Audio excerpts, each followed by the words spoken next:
Deus, sejam meus imitadores, como também eu sou imitador de Cristo. Eu os elogio porque em tudo vocês se lembram de mim e retêm as tradições, assim como eu as transmiti a vocês. Quero, porém, que saibam que Cristo é o cabeça de todo homem, e o homem é o cabeça da mulher, e Deus é o cabeça de Cristo. Todo homem que ora ou profetiza com a cabeça coberta desonra a sua própria cabeça. Toda mulher, porém, que ora ou profetiza com a cabeça descoberta desonra a sua própria cabeça, porque é como se a tivesse rapada. Portanto, se a mulher não cobre a cabeça, nesse caso, que rape o cabelo, mas se é vergonhoso para a mulher tosquiar-se ou rapar o cabelo, que ela cubra a cabeça. Porque o homem não deve cobrir a cabeça, por ser ele imagem e glória de Deus, mas a mulher é glória do homem. Porque o homem não foi feito da mulher, mas a mulher foi feita do homem. Porque também o homem não foi criado por causa da mulher, e sim a mulher por causa do homem. Portanto, por causa dos anjos, a mulher deve trazer um sinal de autoridade na cabeça. No Senhor, todavia, nem a mulher é independente do homem, nem o homem é independente da mulher. Porque assim como a mulher foi feita do homem, assim também o homem nasce da mulher, e tudo vem de Deus. Julguem entre vocês mesmos, é próprio que a mulher ore a Deus com a cabeça descoberta? Ou a própria natureza não lhes ensina que é desonroso para o homem usar cabelo comprido? E que, tratando-se da mulher, é para ela uma glória, pois o cabelo lhe foi dado em lugar de véu? Mas se alguém quiser discutir essa questão, saiba que nós não temos tal costume, nem as igrejas de Deus. Amém. Oremos. Senhor nosso Deus, nosso Pai, nós te agradecemos, porque a Tua palavra foi lida. Descortina, Senhor, os nossos olhos, para que possamos entender essa verdade que é tão profunda e para muitos, até pastores reformados, tão difícil passagem. Nos abençoa nesta manhã, em nome do Teu Filho amado Jesus. Amém. É importante, meus irmãos, nós entendermos que desde o princípio, Satanás ele tenta inverter a ordem da criação. Nós temos o episódio, por exemplo, de Gênesis 2:18, na instituição da família. Gênesis 2:18 vai dizer assim: o Senhor Deus disse ainda, não é bom que o homem esteja só, farei para ele uma auxiliadora que seja semelhante a ele. Em outras versões, que lhe seja idônea. E é interessante porque ela é dada pelo Senhor, e imediatamente a união deste casal, a formação dessa família, como o Erwin Bavin que vai frisar no seu livro, e nós estamos estudando sobre culto familiar. Nesse estabelecimento, imediatamente vem o imperativo para aquele casal. Por isso o homem deixa pai e mãe e se une à sua mulher, tornando-se os dois uma só carne. E é interessante, eu tenho o estabelecimento da família logo após a criação da mulher. Satanás ele vai tentar acabar com essa instituição perfeita que Deus criou. Por isso a adversativa no capítulo 3 de Gênesis: mas a serpente, estava tudo bem, a família estava estabelecida, o homem obedecendo a Deus com a sua esposa idônea, mas Satanás, mais astuta que todos os animais, ela vai lá e vai tentar a mulher. Veja que na própria tentação de Satanás, nós já temos uma inversão dos valores da família. ele não vai tentar o líder, ele vai tentar a mulher. Ele vai inverter. A própria tentação já é uma inversão da família. A mulher que foi criada para ser auxiliadora, ela passa a se tornar autoridade. O homem que era para liderá-la passa a ser omisso por causa do pecado. Só o Evangelho, meus irmãos, pode nos salvar dessa inversão de valores. E essa é a lógica de Paulo. O argumento de Paulo é Gênesis. O argumento de Paulo é a criação. Veja, por exemplo, o versículo 8. Porque o homem não foi feito da mulher, mas a mulher feita do homem. Porque também o homem não foi criado por causa da mulher, e sim a mulher por causa do homem. O Herman Bavinck, que ele vai falar que a família é tão importante e defendê-la como base é tão importante que Paulo vai dizer, e ele usa esse exemplo para dizer assim, 1 Coríntios 7 vai dizer que se você for convertido, mas o seu esposo ou esposa não for, e ele consiste em ficar com você, você não pode desfazer essa aliança. Veja como é importante, mesmo depois da sua conversão, se ele consiste, você não tem permissão para separar, a igreja não tem permissão para incentivar isso, pastor nenhum, autoridade eclesiástica nenhuma tem autoridade e pode desfazer isso, pode apoiar isso, porque foi instituído por Deus, é algo que não pode ser mexido. A igreja não pode incentivar isso. O objetivo dessa sociedade que nós vivemos secularizada é negar isso, é negar essa ordem, é fugir desse padrão. E quando, irmãos, isso é negado, quando isso não é mais imitado, quando esse padrão de família não é mais um modelo, a sociedade ela entra em colapso. E Satanás sabe disso. Homens que abertamente se declaram homossexuais. E temos um contexto terrível aqui em Coríntios. Por quê? Porque na sociedade greco-romana, os homens também eram os líderes. Os homens é que estavam no poder. As mulheres não podiam compor o Senado romano. As mulheres não podiam ser o César. Elas também estavam num padrão de submissão. Então, o que é que as mulheres da igreja pensaram? A Bíblia é o contrário da sociedade. Devemos romper esses padrões na igreja. Vamos ser líderes na igreja. Porque se o mundo é assim e não funciona, na igreja vamos tomar as rédeas. Porque justamente a igreja é o oposto do mundo. Mas entenda, quando Paulo vai dizer que ao homem compete a posição de liderança, ele não vai usar o mundo como base.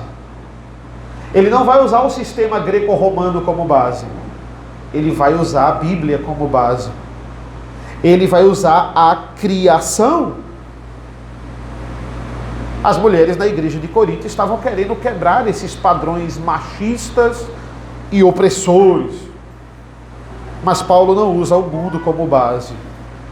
Porque, veja, é fato que a sociedade oprime as mulheres. É fato que o homem, se ele não tiver poder que vem de Deus, ele não vai saber como tratar as mulheres, ele vai maltratá-las. Esse é o castigo que foi dado às mulheres. Ele vai governar sobre você. Ele ser autoridade é sinônimo de castigo? Não. É justamente ele abusar dessa autoridade. Por causa do pecado, ele agora vai pegar a sua força e não vai usar mais para protegê-la. Ele vai usar contra você. Esse é o pecado. A sociedade, de fato, não valoriza as mulheres como a Bíblia valoriza. Oprime as mulheres. Mas Paulo não segue esse padrão. O padrão é a criação. E ele vai dizer, Deus primeiro fez o homem. E do homem fez a mulher veio do homem, Esse é o argumento dele. Mas olha o versículo 2, vai dizer assim: eu os elogio porque em tudo vocês se lembram de mim e retêm as tradições, assim como eu as transmiti a vocês. A primeira coisa que ele vai dizer, olha, eu louvo a vocês, porque em algumas coisas vocês estão guardando aquilo que eu ensinei para vocês. É interessante, Paulo, ele começa com um elogio, e depois ele vai para uma adversativa, né? Ele vai dizer, olha, eu quero, porém, eu elogio vocês, eu louvo a vocês, mas eu quero, porém, que você melhore nisso e nisso e nisso. E ele vai entrar nesse assunto. Ora, esse método aqui não é um método da psicologia, quando nós devemos tratar as pessoas. Esse é um método bíblico, esse é um método dos apóstolos. Paulo, ele começa elogiando aqueles homens, porque existiam coisas que eles estavam obedecendo. Muitas vezes a gente chega para nossa esposa só com a crítica. Muitas vezes a gente chega para os nossos filhos, e nós como os filhos chegamos para os pais já com a crítica. Imagine um menino de 11 anos que quer namorar, e ele chega para o pai e diz assim: pai, eu quero namorar uma menina da igreja, eu quero namorar uma menina da escola, e ela é crente. E o pai sabe que ele não pode deixar um menino de 10, um menino de 11 anos namorar, é muito complicado. Sabemos que para namorar a gente precisa de um plano ali, nem que dure, sei lá, 7, 8 anos para casar, mas um plano que com 10 anos vai ser muito longo de cumprir. Mas entenda, antes de você dizer não ao seu filho, procure sempre extrair o lado bom daquele pedido. Procure sempre reter o que é bom. Por exemplo, nessa situação, filho, eu louvo a você porque você quer namorar uma menina crente. Isso é muito bom, né? Hoje já é motivo de elogio ele querer namorar uma menina. Isso aí já é uma bênção na sociedade de hoje, né? Ele quer namorar uma menina crente. Isso é muito bom. É importante também, olha, que bom que você sabe que você quer, que você tem que tem que constituir uma família. Poxa, isso também é muito bom. Que bom que você foi lá e atrás de uma crente, de uma menina de Deus. E que bom que você sabe que para namorar você tem que perguntar a mim. Você não simplesmente tem que namorar, você tem que ter a bênção dos pais. Que bom, e são passos maravilhosos. Entretanto, você só tem 10 anos. Você só tem 11 anos. Como é que você vai namorar com essa idade? Ou você tem 17, 18, mas não tem maturidade para namorar. Cada filho é uma particularidade, porque cada filho tem uma personalidade. E aí você vai vendo a maturidade do seu filho.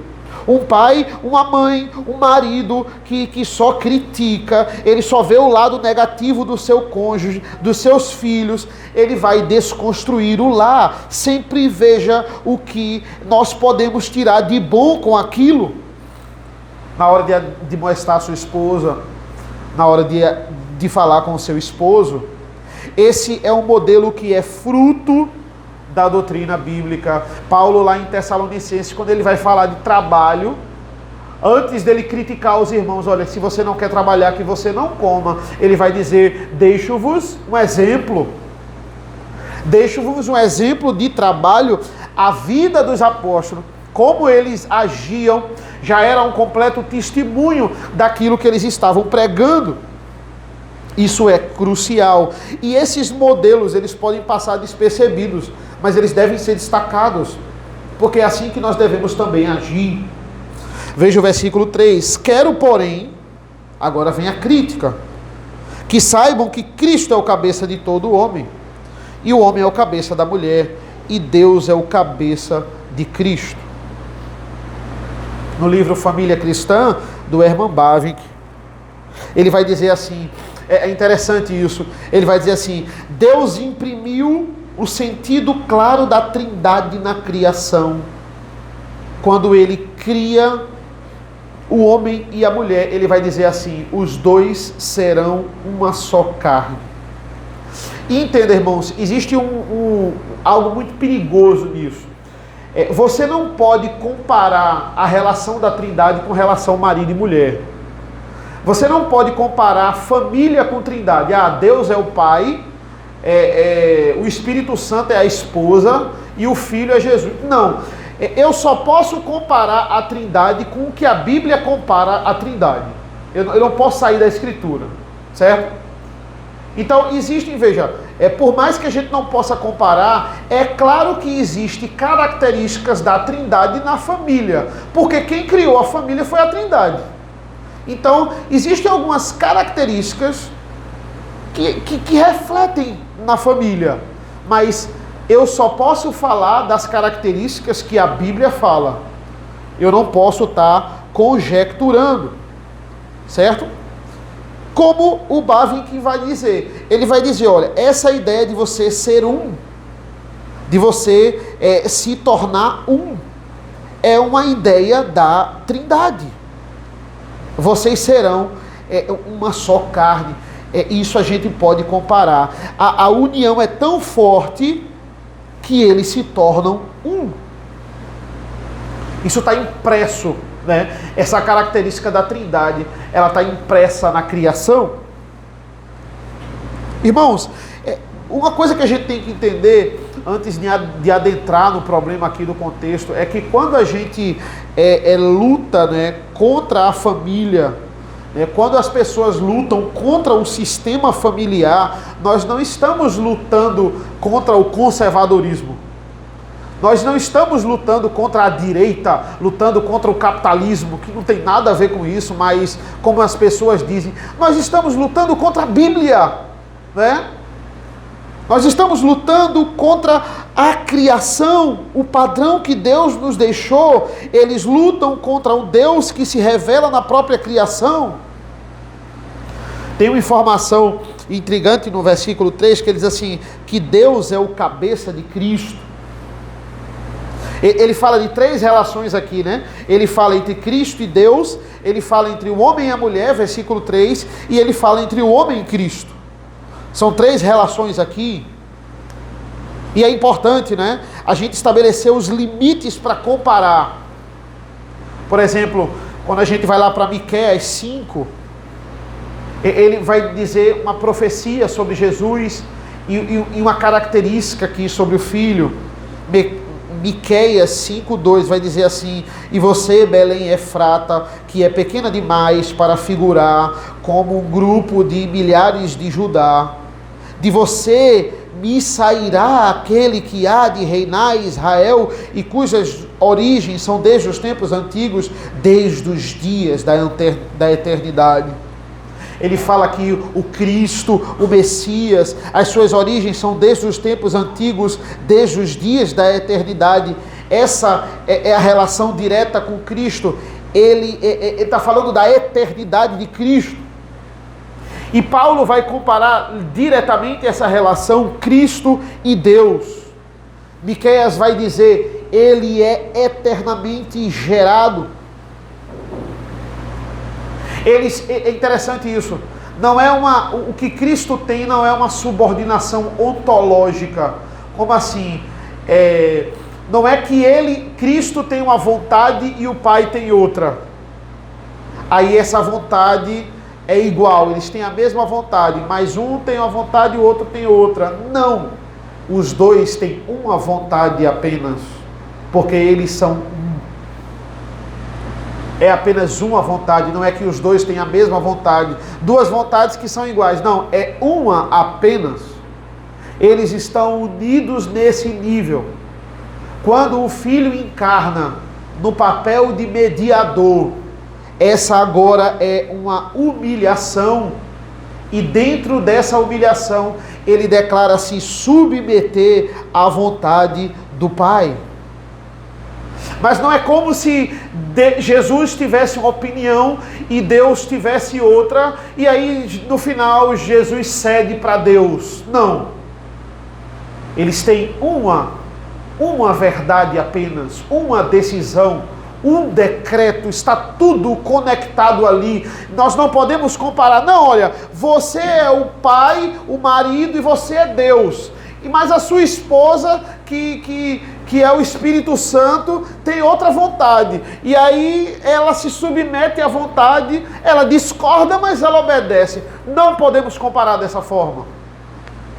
Eles têm uma vontade, não é uma subordinação ontológica, mas na humilhação, o próprio Filho declara em carne: eu me submeto à vontade do Pai. Entendam, essa comparação entre Cristo e Deus, né? Entre o homem e a mulher, ela tem limites. Ela tem seus limites. Por exemplo, Cristo ama o Pai mais do que tudo. Cristo ama o Pai acima de tudo. Eu não posso atribuir esse amor ao amor que eu tenho pela minha esposa. Eu não posso amar a minha esposa acima de tudo. Eu tenho que amar o Pai, assim como Cristo acima de tudo. Entende? A minha esposa, ela é o amor da minha vida, mas ela não está em primeiro lugar. Eu não posso colocá-la, eu não posso colocar a minha filha em primeiro lugar. Deus está em primeiro lugar. Mas na relação entre o filho e o pai, ele pode colocar o pai em primeiro lugar e assim o faz. Então existem limites. Ora, quando eu digo que o homem veio de Deus, né, ele vai dizer aqui, o homem veio de Deus e a mulher veio do homem, eu não estou dizendo que só o homem é a imagem de Deus. Isso pode parecer aqui, tem motivo de algumas divergências. Olha, só o homem, porque o homem é que veio de Deus. A mulher, ela só é a imagem do homem, mas não é isso que Gênesis 1, 27 vai dizer. Gênesis 1, 27 vai dizer: assim Deus criou o ser humano a sua imagem. A imagem de Deus os criou. Homem e mulher os criou. Os dois são imagem de Deus. Mas por que Deus faz a mulher vir da costela do homem? Não é importância. O homem é mais importante porque foi criado do barro ali. Não. É uma questão de ordem, é uma questão de hierarquia, é uma organização que Deus está fazendo na família, e ela deve ser obedecida, e ela deve ser imitada. O contexto aqui, como eu falei, são as mulheres querendo liderar, mulheres querendo ministrar os cultos, mulheres querendo orar nos cultos. E esse é um novo bloco, como eu falei para vocês, em Coríntios, meus irmãos. 1 Coríntios 11 a 14 vai falar sobre ordem no culto. E ele vai falar sobre diversos problemas que a igreja de Corinto estava passando sobre ordem no culto.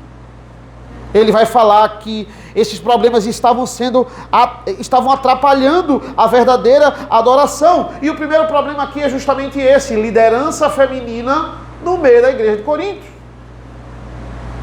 Ele vai pavimentar esse caminho aqui, para depois ir com tudo no capítulo 14 sobre isso. Vejam como ele começa a aplicar essa ideia de submissão a partir do versículo 4. Ele vai dizer: todo homem que ora ou profetiza com a cabeça coberta, desonra a sua própria cabeça. Toda mulher, porém, que ora ou profetiza com a cabeça descoberta, desonra a sua própria cabeça, porque é como se a tivesse rapada. O maior problema, a grande desonra a Deus, será quando o homem não se comportar como homem, e quando a mulher não se comportar como mulher na igreja. Existe uma grande discussão no versículo 4, né? Que cabeça é essa, né? Todo homem que ora ou profetiza com a cabeça coberta desonra a sua própria cabeça. Esse cabeça aqui é cabeça literal ou é cabeça Cristo, né? Desonra a Cristo, o cabeça da igreja. E aí eu tenho várias divergências. Por exemplo, o Charles Hodge, ele vai dizer que é a cabeça literal. Ele vai dizer: não, isso aqui é desonrar a sua cabeça no sentido de autoridade. Você nega que é a autoridade da sua casa. Já o Matthew Henry, ele vai no oposto, né? É horrível quando isso acontece, né? Quando eles começam a brigar e você fica no meio da briga, né? Ele vai dizer que aqui é uma referência direta a Cristo. Nesse contexto aqui, ele é o cabeça da igreja. Você desonra a Cristo quando você não é autoridade no seu lar. E entenda, irmãos, qual é o contexto cultural aqui? Véu, a mulher usar um véu é sinônimo de submissão para com o marido. Era o sinônimo externo cultural de que ela era submissa ao marido. Ela cobria a cabeça nos locais públicos, dizer assim, não, eu me submeto ao meu esposo. E ele não usar o véu era sinônimo de que ele era o líder. Ele é o líder, ele não usa véu, ela é a liderada, ela usa o véu. E entenda, hoje nós temos igrejas que usam véu, né? Igreja do véu. Independente disso, eu realmente não quero entrar nesse mérito. Nesse contexto aqui dos romanos, né? Era o sinal claro de submissão. Vamos nos ater ao princípio, né? O contexto cultural ele tem que ser colocado aqui porque ele é o motivo do problema. Mas o que Paulo quer que a gente foque não é no contexto cultural. Paulo quer que a gente foque no princípio. O que diferencia o homem da mulher? O que diferencia é o modo como nós falamos. O que diferencia na sociedade, irmãos, é o modo como nós nos vestimos. Nós temos que nos vestir de forma diferente. É a forma como nós cortamos o cabelo. Eu não vou no cabeleireiro e vou pedir para um cabeleireiro fazer o penteado da minha esposa em mim. Porque nós cortamos o cabelo de forma diferente. É o modo como eu me comporto. Eu não posso me comportar como uma mulher. Eu tenho que me comportar como um homem. Devemos evidenciar essa diferença. Homem e mulher. Olha o versículo 5. Toda mulher que ora ou profetiza com a cabeça descoberta, desonra a própria cabeça, porque é como se a tivesse rapada. Esse versículo, irmãos, é muito polêmico. Muito polêmico. Por quê? Porque nós temos pastores renomados na igreja presbiteriana que defendem a possibilidade da mulher orar e pregar no culto por causa desta passagem.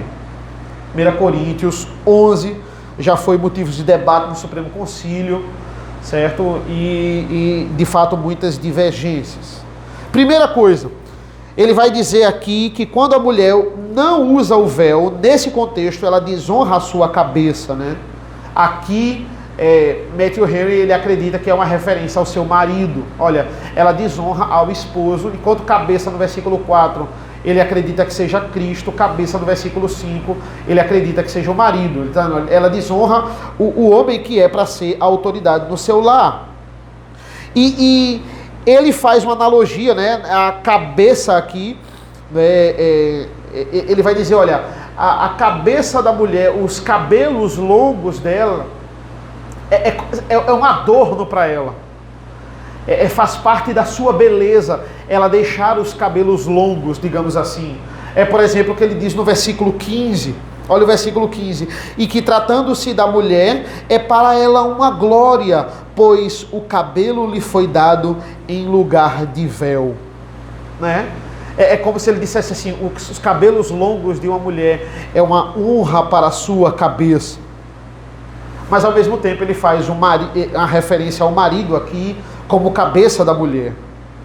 Quando o véu é usado, ela está dizendo, eu sou submissa a ele. E aí muitos dizem que aqui abre uma possibilidade da mulher orar ou pregar no culto público. Porque entenda, não tem como você correr. Aqui ele não está dizendo assim, orar ou profetizar numa reunião, né? Aqui ele está falando de um contexto geral da igreja, não. O bloco aqui é culto. Ele está falando culto público. Não tem como você correr disso. Não, ele está falando da mulher orar numa programação. Não.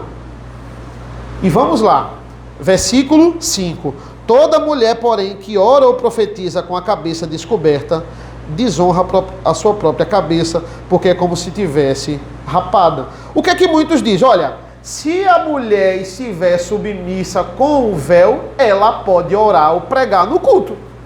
Porque ele está dizendo, ó, toda mulher que ora ou profetiza com a cabeça descoberta, está errado. Mas se tiver com a cabeça coberta, então pode.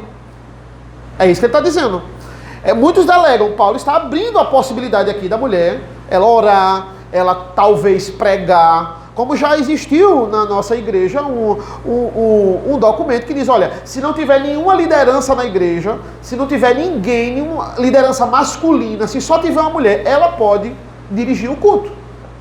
Isso já foi decretado, foi votado e aprovado no nosso Supremo Concílio, né? E aí está certo, por causa dessa brecha aqui que acharam, né? Isso de fato é uma brecha, não é?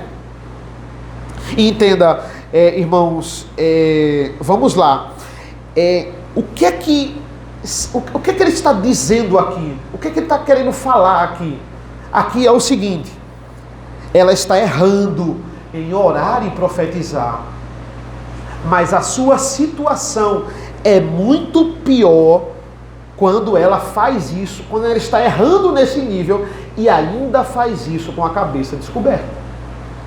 Aí você está dizendo, aí você pode dizer assim, não, Eduardo, isso aí é você que está achando, você está pegando o versículo e dizendo que é isso. Não, é só você partir do princípio de que a Bíblia interpreta a própria Bíblia, de que a Escritura explica a Escritura. Se a mulher pode orar ou profetizar, Paulo vai se contradizer. Abram comigo em 1 Coríntios 14, 34 e 35, por favor. 1 Coríntios 14, 34 e 35, vai dizer que as mulheres se conservem caladas na igreja, porque não lhes é permitido falar, mas estejam submissas, como também a lei o determina. Se, porém, querem aprender alguma coisa, perguntem em casa ao seu próprio marido, porque para a mulher é vergonhoso falar na igreja. Ele está falando sobre culto. Será uma contradição? De forma alguma. Paulo é claro aqui, 1 Timóteo 2,11, quando ele está falando sobre a autoridade do homem, ele vai dizer, a mulher aprenda em silêncio com toda a submissão. Versículo 12 de 1 Timóteo 2, eu não permito que a mulher ensine, nem que exerça autoridade sobre o homem, esteja, porém, em silêncio. Fica claro que liderança feminina não deve existir no meio da igreja. Se 1 Coríntios 11 é uma possibilidade da mulher orar ou profetizar, ela na verdade pode fazer tudo no culto, porque profetizar é o ápice do culto. Se ela pode pregar, ela pode fazer tudo. Você pode incentivar a mulher a orar ou pregar no culto, é só você rasgar 1 Coríntios 14 e 1 Timóteo 2. Não tem como Paulo estar se contradizendo aqui. Ele está falando sobre o uso do véu, submissão feminina. Ele começa a pavimentar esse assunto e ele dá praticamente o golpe final em 1 Coríntios 14. Ele está pavimentando o caminho para 1 Coríntios 14, para dizer, a mulher não pode falar no culto. A questão aqui é o foco. Ele não está falando sobre mulher orar ou profetizar. Ele está falando sobre o véu. No capítulo 14 ele vai falar sobre isso. A mulher não pode falar no culto. Ela não pode falar. Se ela não pode falar, como ela pode orar? Como ela pode pregar? Se ela não pode falar. Não tem lógica. Eu adoro o comentário de Matthew Henry nessa passagem, nesse versículo. Ele vai dizer assim, se o modo é condenado, a natureza da ação também é. Mas isso ficará para um outro momento, ele vai dizer. Ele vai dizer, se o modo é condenado, o modo ela fazer sem o véu, a natureza da ação, orar ou profetizar, também é. mas isso ele só fala no 14. Aí o Matthew Henry coloca exatamente, mas isso ficará para um outro momento.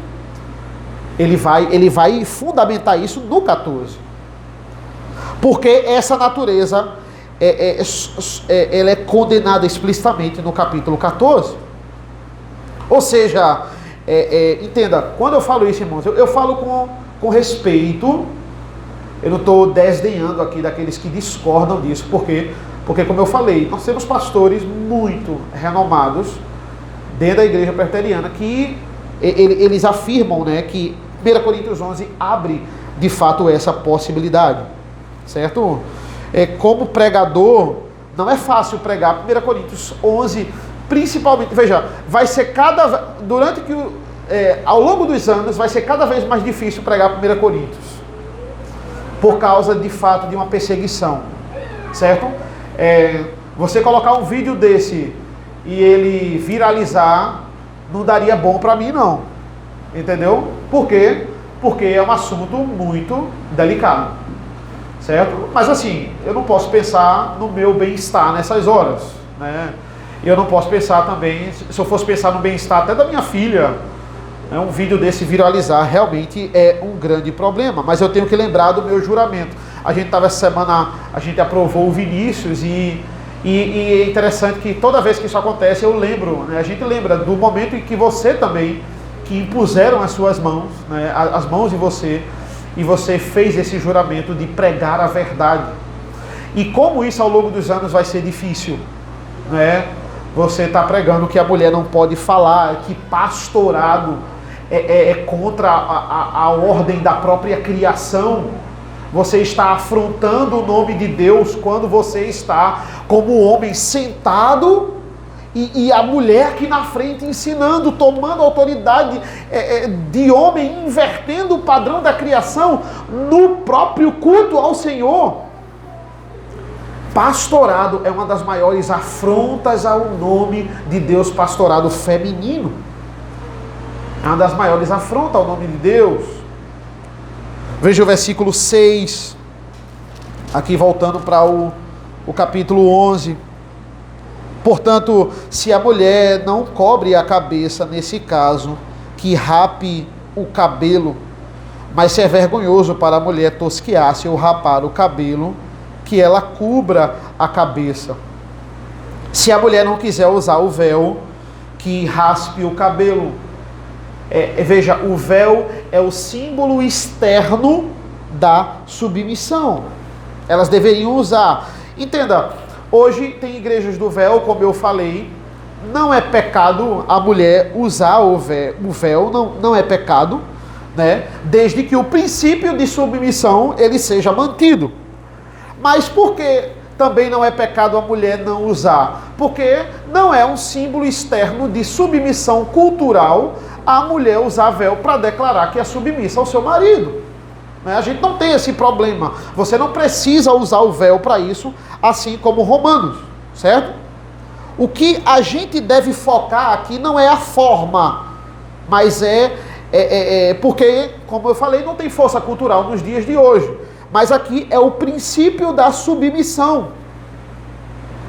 Entenda, isso não quer dizer que nós não temos formas culturais de mostrar submissão ou não. Hoje em dia não é o véu. Mas o que é o véu nos dias de hoje? O véu é homens se vestirem como mulheres. É isso que a gente tem hoje. O homem está vestido com roupa que a mulher também veste. Mulheres se comportarem como homens. Seja na liderança da igreja, seja na liderança dentro de casa. O princípio é: não se comporte como mulher.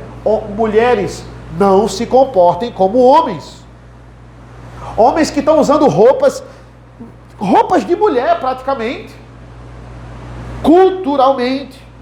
Eles estão chamando de o quê? Romper padrões. É isso que eles chamam. O homem está com a delicadeza feminina. Aquela feminilidade que só deve pertencer à mulher. A forma de se comportar, que é uma forma feminina. A forma de cortar o cabelo. A forma de sentar. A voz. Tudo entre homem e mulher é diferente.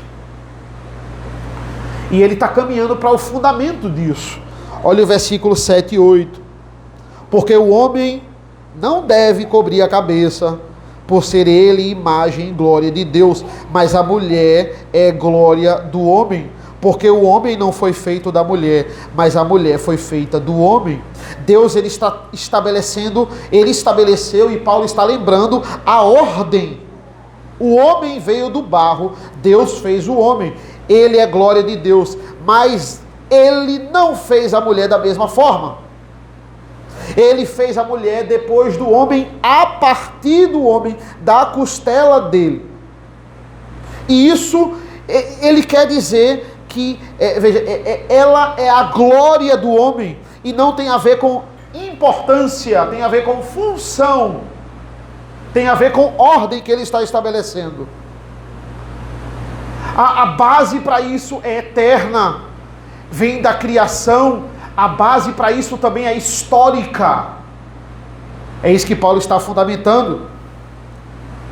Pensamentos contrários a esses estão entrando constantemente nas nossas igrejas. Nada contra teatro, dança. Veja, você me conhece, você sabe que eu amo teatro, né? Eu amo teatro, amo ir a uma peça teatral. Não tenho ido ultimamente por questão de tempo, mas adoro uma boa história e interpretação ao vivo, performances. Gosto muito, você sabe, eu tenho propriedade para dizer que gosto disso. Mas hoje em dia, talvez na minha época, ou nem era para ser na minha época, talvez antigamente até cabia um ministério de teatro na igreja, não sendo no culto, mas hoje em dia está muito complicado. Se a gente for ver o contexto cultural, grupos de teatro hoje na igreja, grupo de dança hoje na igreja, são verdadeiras fábricas de meninos efeminados. Os meninos efeminados, eles correm logo para teatro, eles correm logo para dança, quando elas estão no meio da igreja. Está muito mais atrapalhando do que ajudando. Igrejas onde o homem prega, como eu falei, o homem sentado e a mulher prega, inverte a ordem da criação. Não foi assim que Deus estabeleceu. Versículo 9, porque também o homem não foi criado por causa da mulher, e sim a mulher por causa do homem. Portanto, olhem esse portanto, por causa dos anjos, a mulher deve trazer um sinal de autoridade na cabeça. Ele mostra o princípio, ele estabelece a família, depois ele vem com portanto, por causa dos anjos, a mulher deve trazer um sinal de autoridade na cabeça. Esse aqui é o mesmo portanto, deixa o homem pai e mãe e se une à sua esposa. É o mesmo portanto.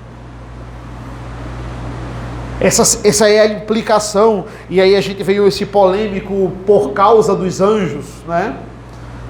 Charles Hodge, ele vai afirmar que muitos entendem que são pastores, né?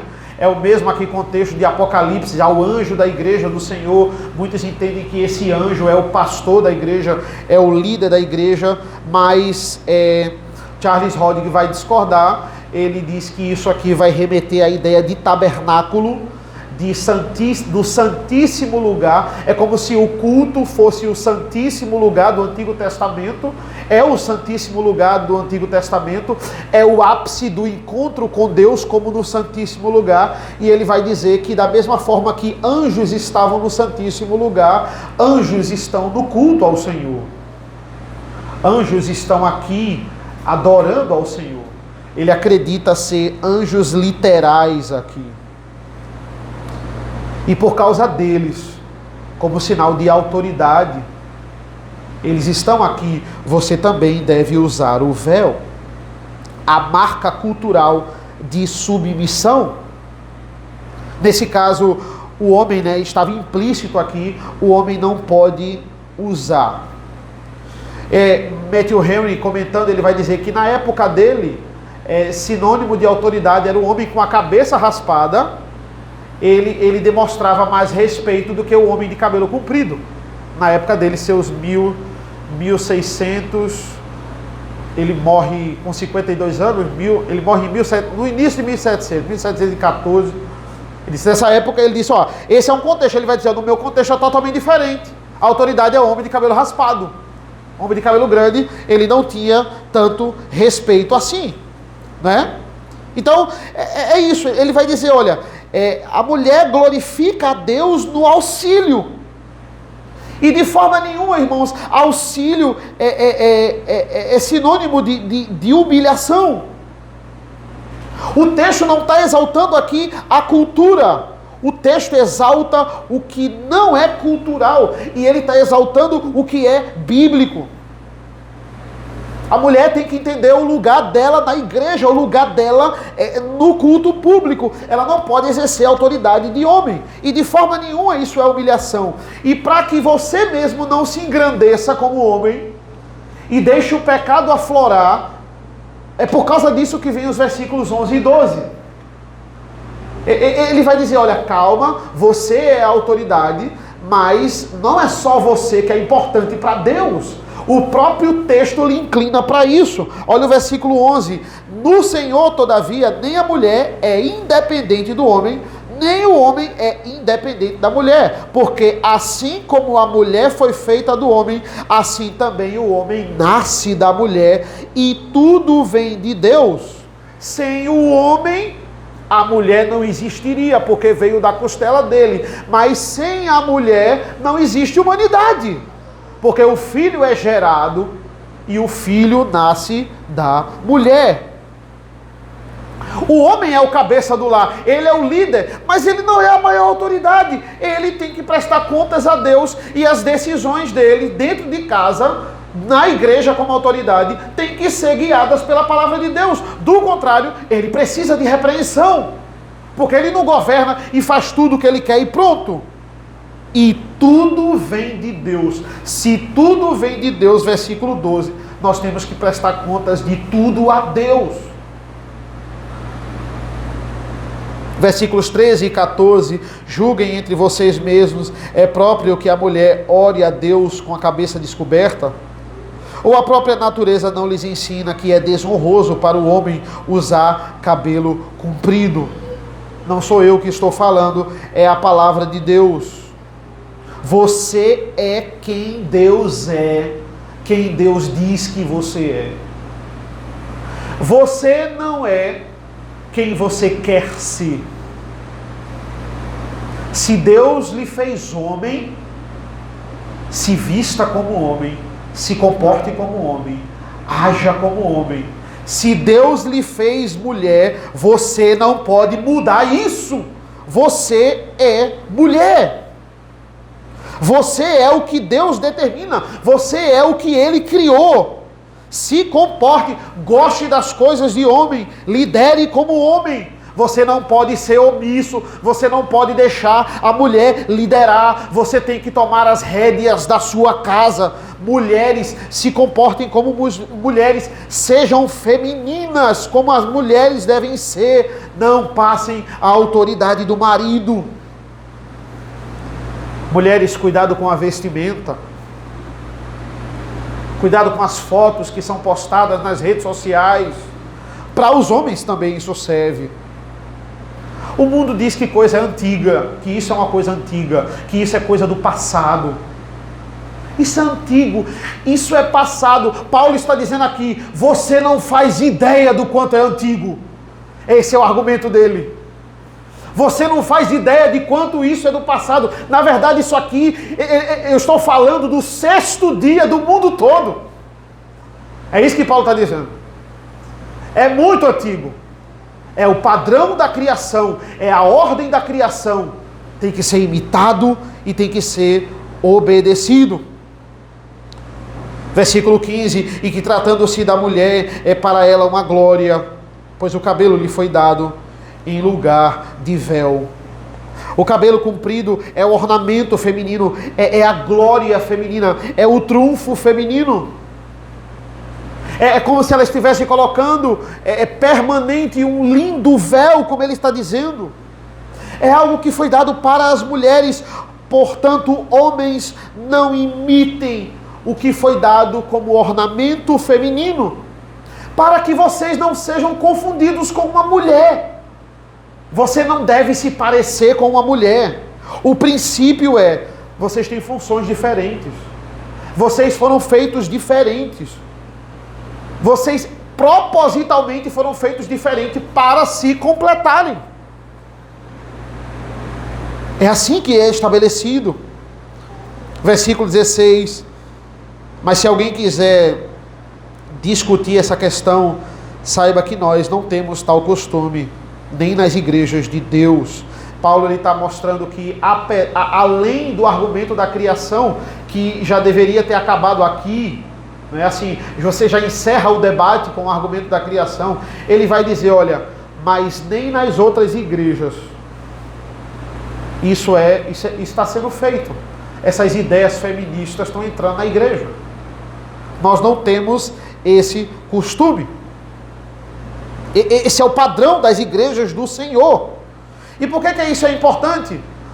Porque se ele já falou do padrão da criação, para que argumentar isso? Para dizer que, olha, nós temos o padrão que é Cristo, nós temos o padrão que é a Bíblia, mas também nós temos um padrão que é uma igreja que obedece à palavra de Deus.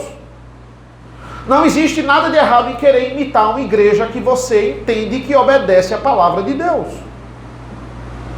Porque se essa igreja obedece à palavra de Deus, se nós a imitarmos, nós também vamos obedecer. Nós temos exemplos terríveis na igreja do Senhor, mas nós temos exemplos maravilhosos também. A Bíblia vai fazer a gente discernir. Eu concluo com o versículo 1, que eu não expus, mas eu deixei para o final. É o mesmo contexto aqui, de você imitar quem deve ser imitado. Versículo 1, sejam meus imitadores, como também eu sou imitador de Cristo. O que Paulo está fazendo aqui? Ele está se comparando ao nível de Cristo, né? Ele está dizendo, olha, me imitem porque eu sou igual a Cristo, né? Ou de fato um apóstolo poderia chegar ao nível de Cristo, ou só Paulo pode dizer isso. Eu nunca vou poder dizer para vocês, olha, sede meus imitadores como eu sou de Cristo. Qual é o verdadeiro sentido disso? O sentido, irmãos, é que ele está dizendo, você pode me imitar nas coisas que eu imito Cristo. Esse é o sentido do texto. Sede meus, sede imitadores dos seus líderes quando eles imitam a Cristo. Ou seja, imitem os que imitam a Cristo. Mas você só vai saber se ele imita a Cristo se você conhecer a Cristo. Se você conhecer a Cristo na sua palavra. Paulo não é perfeito. Paulo, em várias passagens, ele afirma que ele não é perfeito. Ele afirma que ele é o pior dos pecadores. Ele declara isso na Bíblia. Mas ele sabia que ele imitava Cristo no seu modo de vida, nas coisas que ele pregava e praticava. Então é nisso que ele diz, vocês podem usar o meu exemplo para imitar a Cristo. Você pode imitá-lo. Porque se você não entender o padrão de Cristo, você vai imitar as qualidades e os defeitos do seu líder. E os defeitos não são para ser imitados, não são para ser imitados. Esses são os líderes que nós procuramos. Esses são líderes que uma igreja bíblica deve eleger. Na igreja presbiteriana, os líderes são decididos por voto. Líderes que mostram com os lábios e com os testemunhos que são imitadores de Cristo. Líderes que se submetem a Cristo. Só assim a gente vai ter a confiança de nós nos submetermos a Ele. Um líder que luta pelo Evangelho e não por interesse próprio, como Paulo vai dizer na passagem anterior. Ele busca estar bem com todos, mas não por interesse próprio.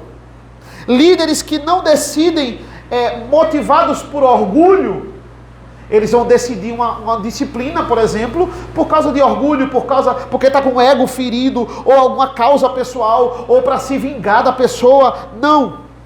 Líderes que deixam o orgulho de lado. O líder que devemos imitar, ele não vai medir esforços para fazer o evangelho brotar nas nossas vidas. O líder que imita Cristo, ele vai espantar o falso ensino. É aquele que com alegria toma uma decisão, mas se preciso for com tristeza, ele vai tomar a decisão também. Porque se o líder gosta de disciplinar, e se um líder gosta de ir lá na frente, expor o irmão, uma decisão do conselho, de uma disciplina, se ele gosta de fazer isso, ele tem alguma coisa errada. Mas um líder que imita Cristo, mesmo não gostando, mesmo triste pela situação, mesmo abalado como o líder deve ficar em caso de disciplina, ele vai e faz, e ele obedece, porque ele luta pelo evangelho, e ele luta para manter a igreja pura. Ele não é um líder que ele fica na zona de conforto dele de não fazer nada e é omisso na igreja. Se submeta a líderes que imitem a Cristo. E de igual modo você vai estar imitando o Mestre. Amém, meus irmãos? Vamos orar. Senhor, nosso Deus, nosso Pai, nós te agradecemos pela leitura da Tua Palavra, pela meditação da Tua Palavra.